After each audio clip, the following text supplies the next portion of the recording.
वह दिव्य अग्नि जो सहस्त्रों काष्ठ खंडों में प्रच्छन्न होकर भी एक ही रहती है, वो परम सत्य जो अनगिनत रूपों में प्रकट होकर भी सदैव अद्वितीय है। आज हम श्रीमद् भागवत महापुराण के एक अति गहन श्लोक के माध्यम से उस परम रहस्य का उद्घाटन करेंगे जो इस सृष्टि के कण कण में, प्रत्येक जीव में व्याप्त है।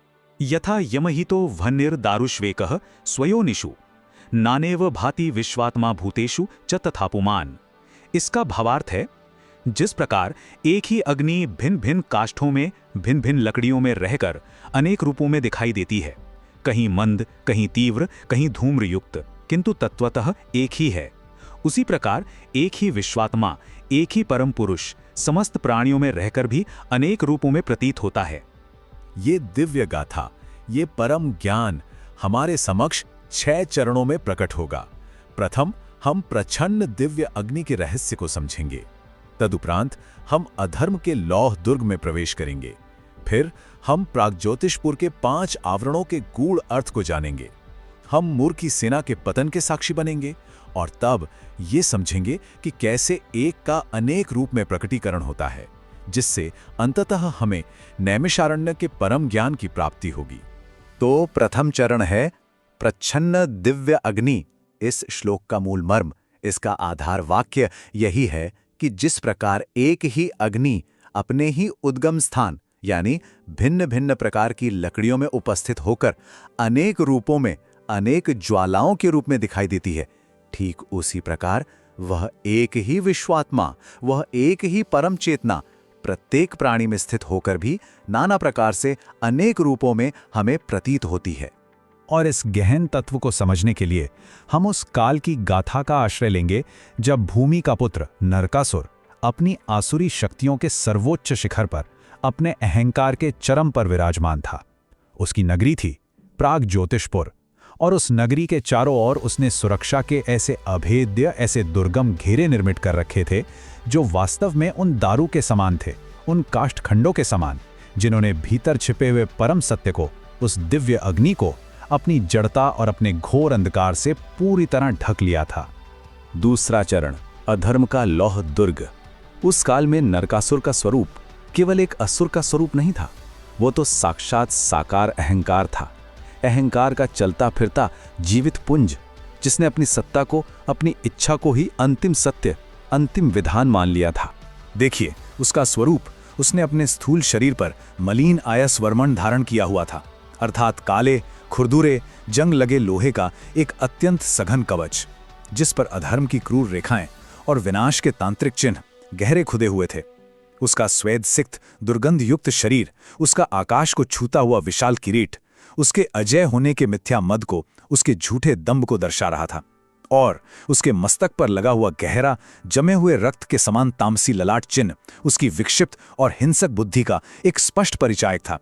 और जब भगवान श्री कृष्ण ने उस अधर्म के गण को, उस अहंकार के दुर्ग को ढहाने का संकल्प किया, तो वे अपनी भार्या सत्यभामा के साथ दिव्य पक्षी गरुड़ पर आरूढ़ होकर प्राग्ज्योतिषपुर की दिशा में अग्रसर हुए। गरुड़ के पंखों की उस तीव्र फड़फड़ाहट से आकाश में ऐसी प्रलयंकारी गर्जना हो रही थी, मानो विनाश के सहस्त्रों मेघ एक साथ उमड़ आए हों और ब्रह्मांड का संतुलन ही डामाडोल हो गया हो। उस क्षण भगवान का स्वरूप साक्षात विश्वात्मा की उस वहनी, उस अग्नि के समान था जो जड़ता और अहंकार के काष्ठ आवरण को भस्म करने के लिए ही उद्यत थी। वे धर्म के मूर्त रूप थे जो अधर्म के उस घोर अंधकार को मिटाने के लिए प्रकट हुए थे। भगवान श्री कृष्ण ने पीत कौशीय वास धारण कर रखा था, जो आकाश की ऊंचाइयों में सहस्त्रों बिजलियों की एक साथ कौंध के समान दीप्तिमान हो रहा था।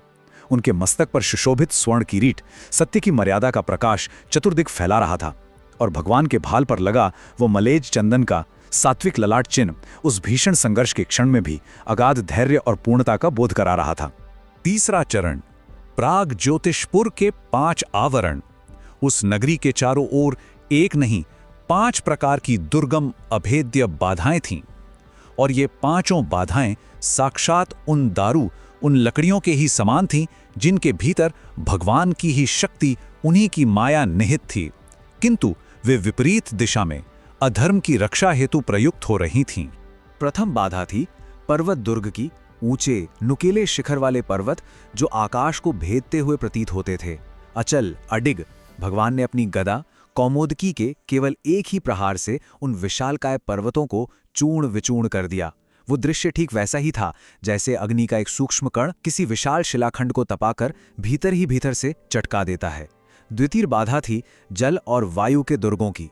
प्रलयंकारी विनाशक जलधाराएं और सब कुछ उड़ा ले जाने वाले चक्रवात उस नगरी की रक्षा कर रहे थे।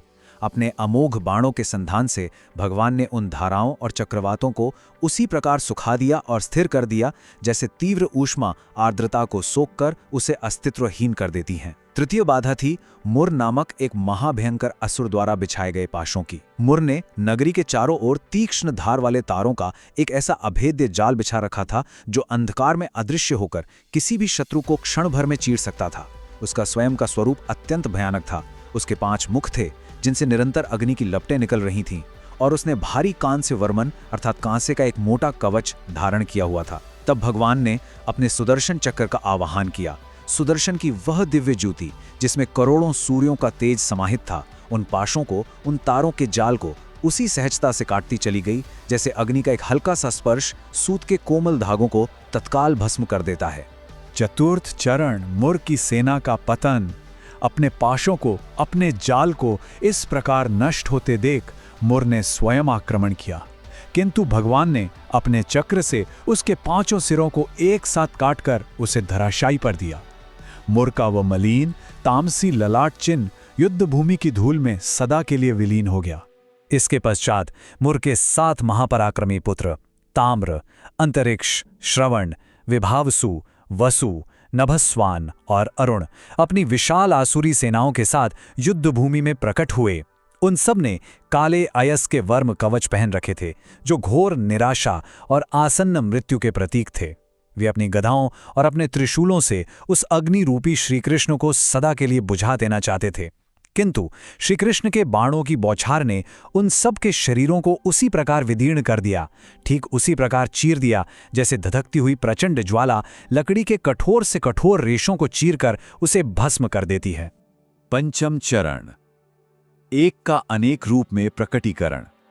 जब नरकासुर ने यह देखा कि उसकी समस्त जड़ बाधाएं, उसके सारे सेनापति भस्म हो चुके हैं, तब वो स्वयं अपने विशाल और मदोन्मत्त गज पर सवार होकर युद्ध भूमि में आधमका।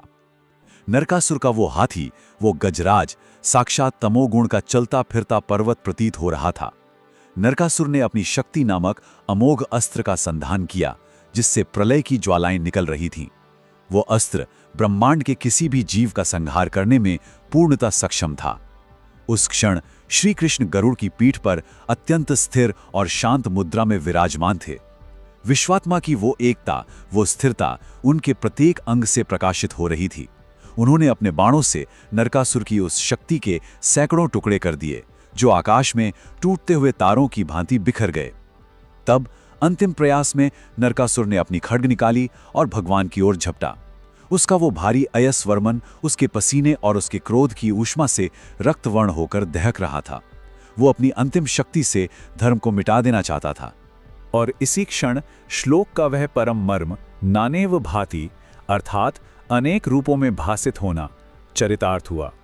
भगवान श्री कृष्ण ने अपने सुदर्शन चक्र को मुक्त कर दिया। वह एक चक्र आकाश में अनेक रूपों में भासने लगा। नरकासुर को ऐसा प्रतीत हुआ मानो उसे चारों ओर से सहस्त्रों सूर्यों ने घेर लिया हो और प्रत्येक सूर्य से एक चक्र, एक प्रलयंकारी चक्र उसी की ओर बढ़ रहा हो। यह विश्वात्मा का एक से अनेक रूप में वह दिव्य प्रकटीकरण था। उस चक्र समूह ने एक ही क्षण में नरकासुर के उस भारी लौह कवच को चीर दिया और उसके अहंकारी मस्तक को उसके विशाल किरीच सहित उसके धड़ से पूर्णता अलग कर दिया। जैसे ही वो असुर धराशायी हुआ, उसके भीतर का वो तामसी अंधकार, वो अहंकार की ज्वाला सदा के लिए शांत हो गई। तब पृथ्वी माता स्वयं प्रकट हुई और उन्होंने भगवान की स्तुति करते हुए वो दिव्य कुंडल और छत्र उन्हें लौटा दिया। उन्होंने प्रार्थना की, हे प्रभु, जैसे अग्नि जड़ लकड़ी का विनाश कर उसे राख बना देती है, वैसे ही आपकी करुणा ने मेरे पुत्र के अहंकार को जलाकर उसे शुद्ध कर दिया है। षष्ठ और अंतिम चरण, नैमिषारण्य का ज्ञान। और जब प्राग ज्योतिषपुर में अधर्म का अंत हो रहा था, तब सुदूर नैमिषारण्य की पावन सभा में वहां उपस्थित ऋषियों ने सूत जी द्वारा सुनाई जा रही इस गाथा के माध्यम से उस श्लोक के गूढ़ रहस्य को आत्मसात किया। ऋषियों ने यह अनुभव किया कि जैसे एक ही अग्नि भिन्न भिन्न लकड़ियों में जलकर अलग अलग आकार और रंग की दिखती है, किंतु तत्वतः वह केवल अग्नि ही है, वैसे ही भगवान श्री कृष्ण ही प्राग ज्योतिषपुर की उन पर्वत, जल और वायु की बाधाओं में अपनी शक्ति रूप में स्थित थे और वही गरुड़ पर बैठकर उन्हें नष्ट भी कर रहे थे। एक ही तत्व, कर्ता भी और कर्म भी। ऋषियों ने यह भी अनुभव किया कि आने वाले कलयुग के जो पतित असुर तुल्य राजा होंगे, वे भी अपने अपने अहंकार की लकड़ियों में, अपने अपने शरीर और अपनी सत्ता में स्वयं को एक दूसरे से भिन्न मानकर परस्पर युद्ध करेंगे। उनके मस्तक पर पृथकता का, भेद का मलिन तिलक होगा और वे यह भूल जाएंगे कि उन सबके भीतर एक ही विश्वात्मा का, एक ही चेतना का स्पंदन हो रहा है। अब यज्ञशाला की वेदी से निकलती हुई ज्वालाएं ऋषियों के मुखमंडल पर एक नवीन संतोष की, एक दिव्य आभा बिखेर रही थीं।